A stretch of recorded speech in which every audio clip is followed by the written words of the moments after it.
सर्वप्रथम तो जय श्री कृष्ण। आज हम लोग एक कथा सुनेंगे।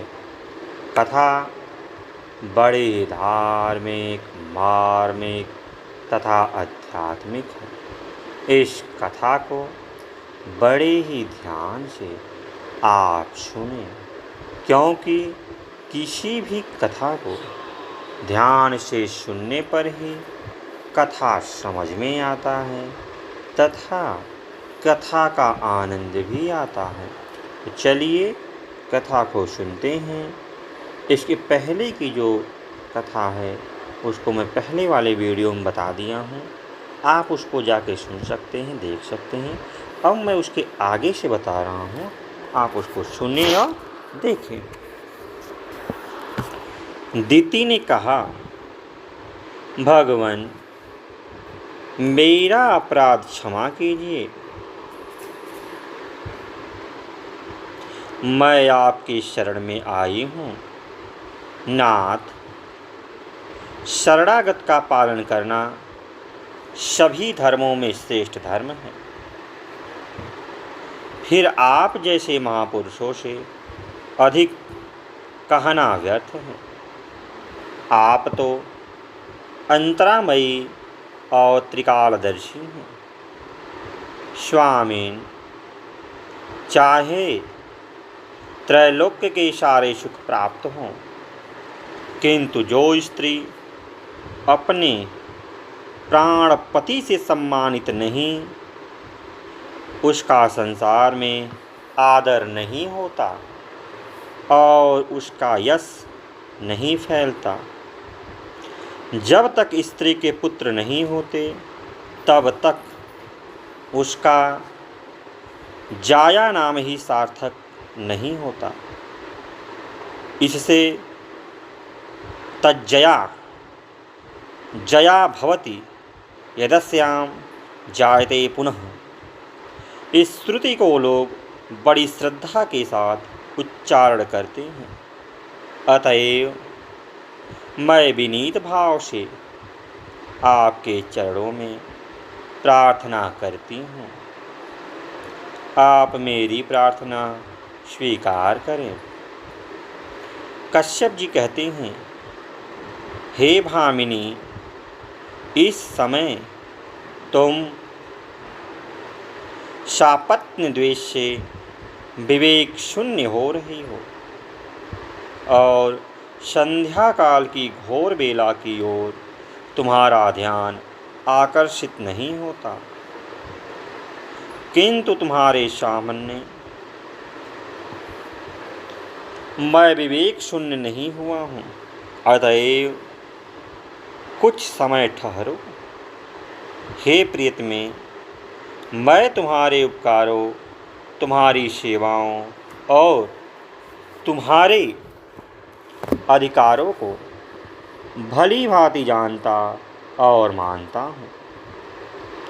यद्यपि मैं यह भी स्वीकार करता हूँ कि तुम्हारे उपकारों का बदला मैं इस जीवन में चुकाने में असमर्थ हूँ। तथापि इस समय मैं जो तुमको बारंबार ठहरने के लिए कहता हूँ, इसका विशेष कारण है। हे गृहेश्वरी, यह संध्या काल घोरतम समय है। इस काल को शास्त्रकारों ने महाघोरतम कहा है, क्योंकि इस समय भगवान भूतनाथ शंकर अपने भूतगणों को साथ ले वृषभ पर सवार हो संसार भर में विचरण करते हैं। श्मशान के पावन से विताड़ित ध्रुव ज्योति के समान जिसकी बिखरी एवं प्रकाशमान जटाएं शोभायमान हैं तथा सुवर्ण के समान सुंदर शरीर में चिता की भस्म से जिसकी शोभा द्विगुणित बढ़ रही है, वे ही तुम्हारे देवर, देवादिदेव महादेव अपने चंद्र सूर्य एवं अग्नि रूपी त्रिनेत्रों से सारे चराचर को देख रहे हैं। सुंदरी भगवान भूत भावन, शंकर का संसार में न कोई स्वजन है न शत्रु है, न आदरणीय है न निंदनीय है। अतएव इस घोरतम समय में शास्त्रकारकों ने आहार, मैथुन, अध्ययन एवं शयन का निषेध किया है। समस्त ब्राह्मण समुदाय उनकी चररज की माया की उपासक है और उनकी माया के विभूति रूपी प्रसाद को प्राप्त करके वह अपने आप को कृतकृत्य समझता है। अतएव इस घोरतम समय को बीत जाने दो, मैं तुम्हारा मनोरथ पूर्ण करूँगा।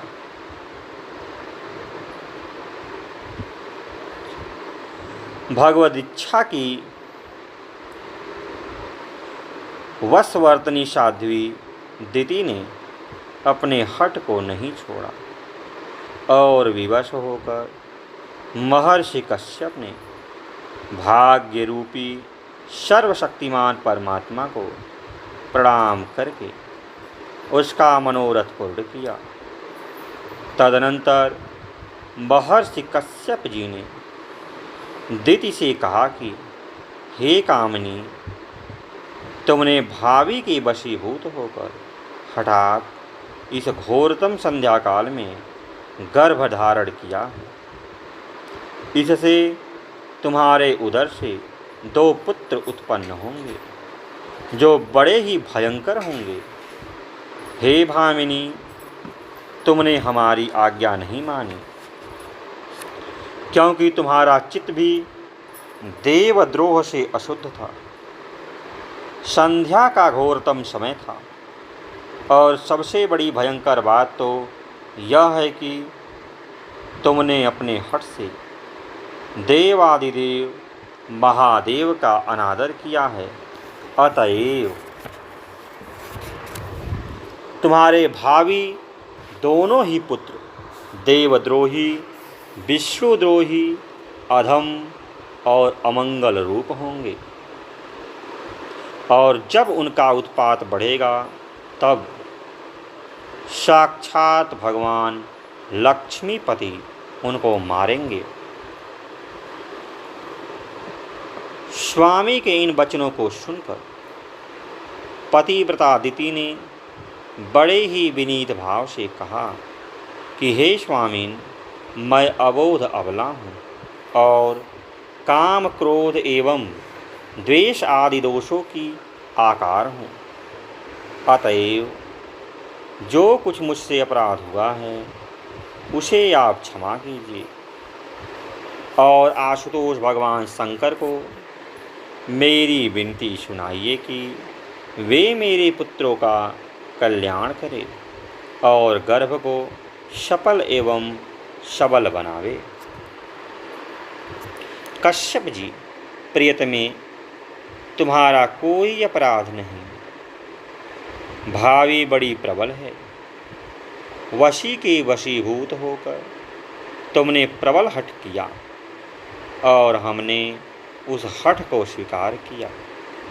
अवश्य ही गर्भाधान के समय तुम्हारा ध्यान अपने सापत्न्य पुत्र देवों के प्रति द्रोह से पूरित था और हमारा ध्यान भगवान शंकर के घोरतम समय की ओर था। अतएव जो पुत्र होंगे वे देवताओं के घोर शत्रु हुए भी शंकर के अन्य भक्त होंगे।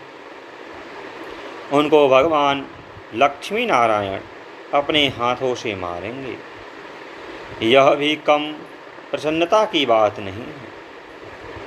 इतना ही नहीं, उन पुत्रों में ज्येष्ठ पुत्र का उत्तराधिकारी तुम्हारा पौत्र होगा। वह परम भागवत और अपने कुल की कीर्ति कौमुदी को तीनों लोक और 14 भुवन में फैलाने वाला होगा। अपने स्वामी की अमृतमयी वाणी सुनकर गर्भवती दिति बड़ी प्रसन्न हुई और उसकी अपने पुत्रों की दुष्ट प्रकृति की भावी चिंता मिट गई। गर्भाधान होने के समय से ही संसार भर में न जाने कितने अपशगुन होने लगे। देवताओं को भय प्रतीत होने लगा और दिति को भी तरह तरह के भयावने स्वप्न दिखलाई देने लगे। साधारण समय से बहुत अधिक दिनों के पश्चात दक्ष दुहिता सती दिति के 2 पुत्र उत्पन्न हुए। पहले हिरण्याक्ष पैदा हुआ, उसके पश्चात हिरण्यकशिपु का जन्म हुआ। शास्त्रानुसार गर्भ की श्रेष्ठता के कारण हिरण्यकशिपु ही ज्येष्ठ माना गया, किंतु लौकिक दृष्टि से लोग हिरण्याक्ष को श्रेष्ठ मानने लगे।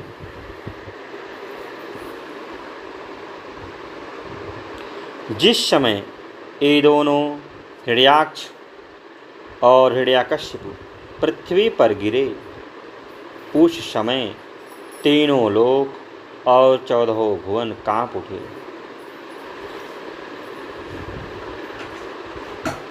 दिव्य अंतरिक्ष और भौतिक अपशगुन होने लगे। स्वर्ग में इंद्र का सिंहासन हिल गया और देवताओं में भयंकर हलचल मच गई। तरह तरह के अमंगल सूचक उत्पातों और अपशगुनों को देखकर लोग विश्वप्लव का सा भविष्य अनुमान करने लगे।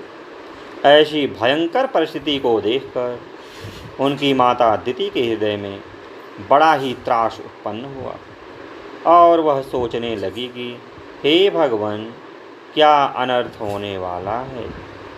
क्या मेरे गर्भ से उत्पन्न यह पुत्र द्वे संसार के सचमुच त्रासक, अपने कुल की मर्यादा के नाशक और देवद्रोही होंगे। दिति को चिंतित देख महर्षि कश्यप ने दोनों पुत्रों के पूर्व जन्म की कथा के साथ सारे रहस्य का उद्घाटन किया।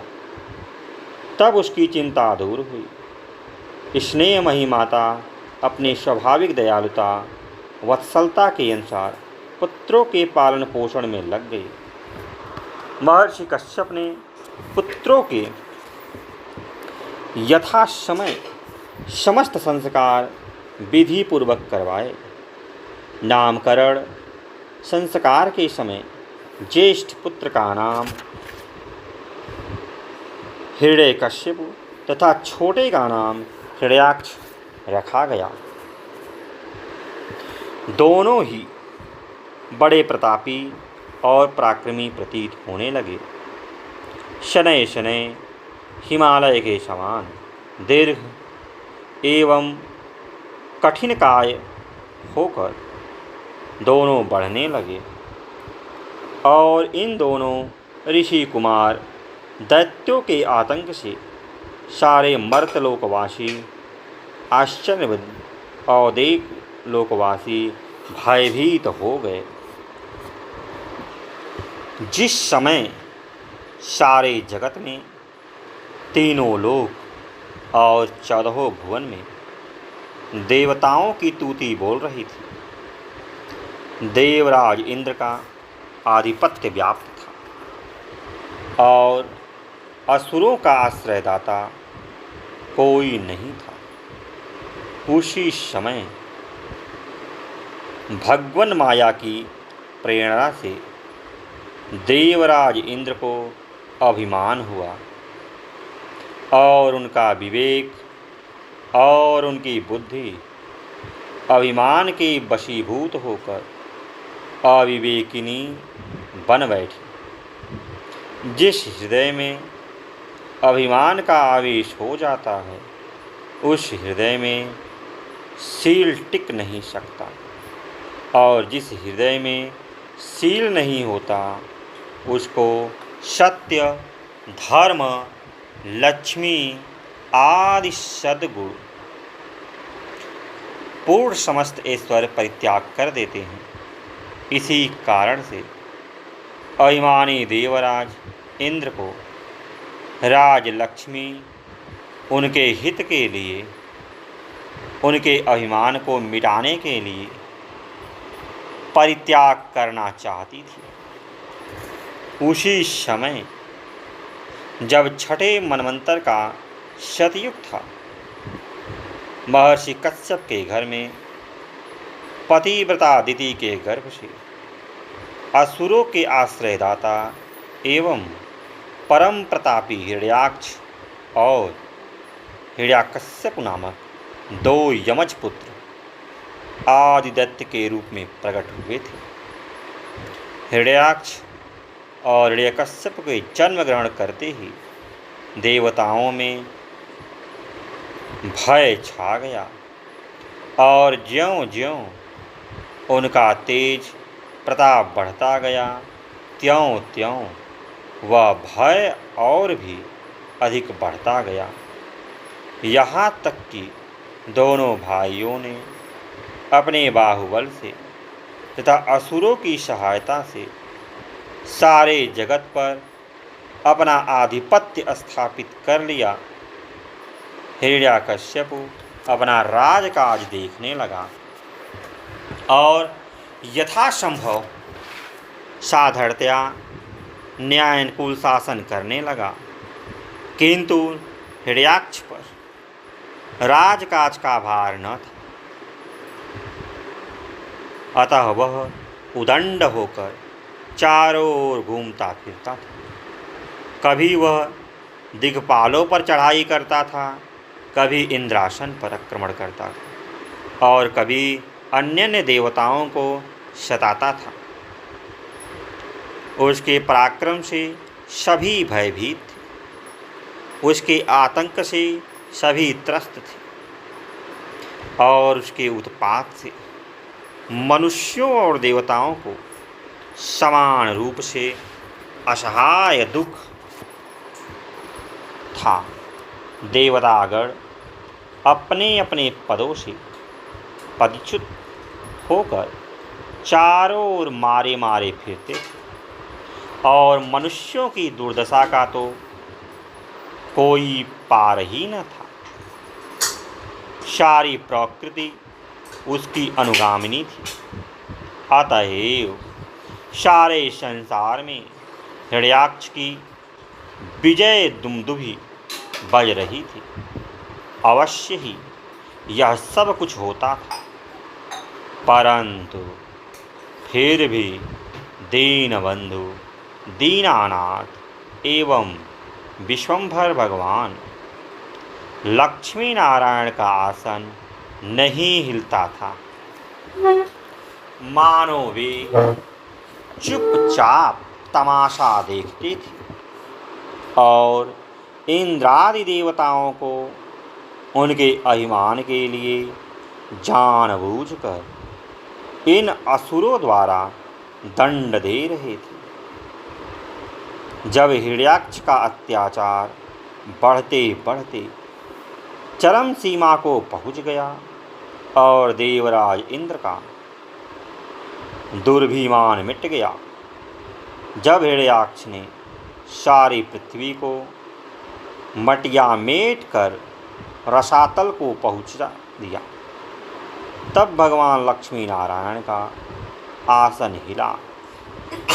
देवताओं ने पुकार मचाई, ब्रह्मादि ने प्रार्थना की, और जब भगवत पार्षदों के अवतार दैत्यवर हिरण्याक्ष के उद्धार का समय उपस्थित हुआ, तब प्रकृति देवी के अधीश्वर, संसार के नियंता भगवान लक्ष्मी नारायण ने अवतार धारण कर हिरण्याक्ष का संहार किया। जिस समय हिरण्याक्ष को मारकर भगवान ने वराह रूप से लोगों को दर्शन दिया, उस समय सारे देवताओं ने जाकर स्तुति की और पुष्प वृष्टि करके विजय दुमदुमी बजाई।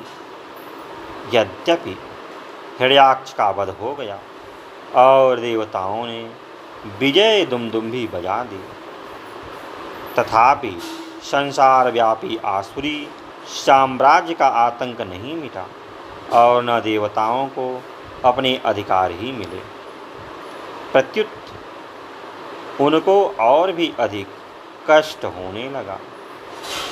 जिस समय हिरण्याक्ष मारा गया, उस समय पुत्र वत्सला माता दीदी विलप विलप कर रोने लगी और हिरण्याक्ष के स्त्री पुत्रादि के करुण क्रंदन से आकाश प्रतिध्वनित होने लगा।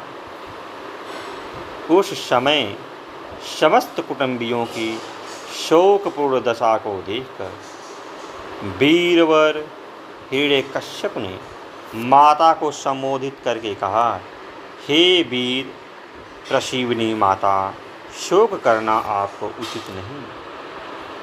आपको उचित है कि स्वयं धैर्य धारण कर अपने पुत्र वधू और पौत्रादि को धैर्य प्रदान करें। हम आपके पुत्र तथा हमारे भाइयों के ये पुत्र मौजूद हैं, फिर आप क्यों शोक करती हैं? क्या आपको यह विश्वास है कि इस भातृवध का बदला लेने में हम लोग समर्थ नहीं हैं? भाई हिरण्याक्ष का वध शोक करने योग्य नहीं है, उनको वीर गति प्राप्त हुई है। कायरों के समान उनकी मृत्यु नहीं हुई। ऐसे सुपूत की माता को आनंदित होना चाहिए, न कि रोना। हम आपके नाम को दैत्य वंश को चलाने और अपने शत्रु देवताओं को उनके किए अपराधों का मजा चखाने के लिए तैयार हैं। आप शोकाकुल न हों, शांत चित्त से देखें। हम इस भातृवध का बदला शीघ्र ही लेंगे। हम जानते हैं कि जिस विष्णु की आज ये देवता परमेश्वर करके स्तुति कर रहे हैं, जिसने हमारे वीर भ्राता को धोखे से मारा है, वह कभी ईश्वर का रहने योग्य नहीं है। जो पक्षपाती हो और सदैव देवताओं का साथ देकर असुरों का नाश करना चाहे, हम उसको ईश्वर कैसे मानेंगे? ईश्वर में न पक्षपात है, न क्रोध है, न लोभ है, न मोह है और न उसमें कोई विकार ही है। वह निर्विकार ईश्वर इस विकार युक्त देवताओं का साथी बनकर हमारे वीर शिरोमणि भाई को क्यों मारता? उससे क्या प्रयोजन? हम दोनों भाई हैं। देवताओं और असुरों का सौतेले भाई का संबंध है। अपने अपने अधिकारों के लिए हम लड़ते झगड़ते हैं और कभी हम जीतते हैं तो कभी देवता लोग जीतते हैं।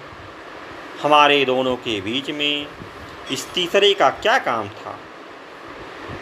और वह बीच में कूदने वाला निर्विकार ईश्वर कैसे हो सकता है? ईश्वर की दृष्टि में तो हम दोनों समान हैं। वह दोनों का परम पिता है, फिर वह मोहवश कैसे पक्षपात करेगा? यह हमारे समझ में नहीं आता। अतएव हम कहते हैं कि हमारे वीरवर भाई को मारने वाला ईश्वर नहीं, कोई धोखेबाज व्यक्ति है और उसकी देवता लोग इसलिए ईश्वर के नाम से स्तुति कर रहे हैं कि जिससे हम लोग भयभीत हो और यह मान ले कि इन देवताओं के साथ ही ईश्वर है।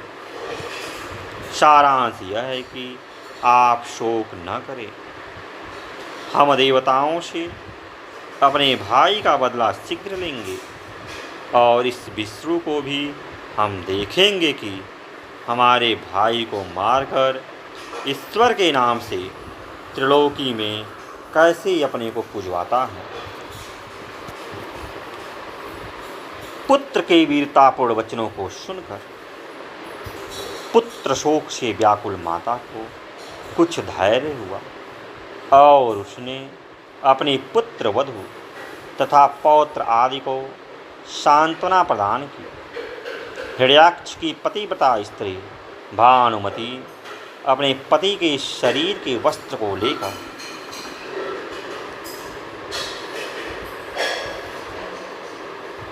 सती होने को तैयार हुई।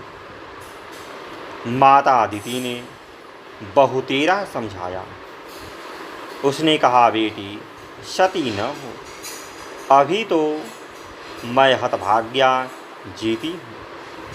मेरे सामने तो अभी दूध मुही बालिका है। तेरा सती होना उचित नहीं। देख तो तेरा यह सुपुत्र तेरी ओर करुणा दृष्टि से देख रहा है। इसको छोड़कर सती होना तुझको उचित नहीं। सती होना और ब्रह्मचर्य से अपना जीवन व्यतीत करना, ये दोनों ही साध्वी स्त्री के लिए पति वियोग के समय के समान कर्तव्य है। किंतु हिरण्याक्ष की स्त्री भानु अथवा भानुमति ने कहा, माता आप क्या कहती हैं? मिथ्या मोह में पड़कर आप जैसी वीर प्रसवनी माता के लिए नारी धर्म को भूल जाना या जानबूझकर भुला देना उचित नहीं। क्या साध्वी स्त्री के लिए प्राणपति के अवसान में अग्नि प्रवेश से बढ़कर भी कोई धर्म है? क्या शास्त्रों में नाग्न प्रवेशाद परो ही धर्म नहीं लिखा है? आप मुझे अपने प्राणपति की पदानुगामिनी बनने से क्यों रोकती हैं? आप आज्ञा दें कि मैं अपने प्राणपति की पदानुगामिनी बन भविष्य की साध्वी स्त्रियों के लिए स्त्री धर्म के उज्ज्वल उदाहरण की अनुगामिनी बनूं। अन्यथा सती न होने पर मेरा हृदय सदैव अपने प्राणपति के घातक विष्णु तथा अनुयायियों के प्रति शत्रुता करने में लगा रहेगा और उससे मुझे शांति नहीं मिलेगी। भातृवधू के विशेष हट का समाचार पाकर दैत्यराज हिरण्यकश्यप स्वयं समझाने के लिए उसके पास गया और उसके समझाने बुझाने पर भानुमति ने इस शर्त पर सती को होने का हठ छोड़ दिया। प्रतिदिन एक न एक विष्णु भक्त का सिर काटकर उसके सामने लाया जाने लगा और तब तक ऐसा होता रहे जब तक या तो विष्णु मारा न जाए या संसार से वैष्णव का पूर्णतः अभाव न हो जाए। हिरण्यकश्यप अपने भातृवधू की यह शर्त मान ली और तदनुसार ही अपने असुर अधिकारों आज्ञा दे दी। हिरण्याक्ष की पत्नी भानुमति ने अपना हठ छोड़ दिया और हिरण्यकश्यप ने बिलखते हुए अपने परिजनों को सांत्वना दे अपने भाई का सांप्रदायिक कर्म विधि पूर्वक सुसंपन्न किया। सांप्रदायिक कर्म से निवृत्त होकर दैत्यराज शासन तो करने लगा, किंतु उसको रात दिन इस बात की चिंता सताई करती थी कि भाई का बदला कैसे लिया जाए। उसकी यह चिंता तब और भी अधिक बढ़ जाती थी जब वह अपनी भातृवधू भानुमति को वैधव्य दशा में दुखित देखता था। आज के लिए इतना ही, फिर किसी दिन अन्य वीडियो मिलते हैं। तब तक के लिए जय श्री कृष्ण, जय श्री कृष्ण।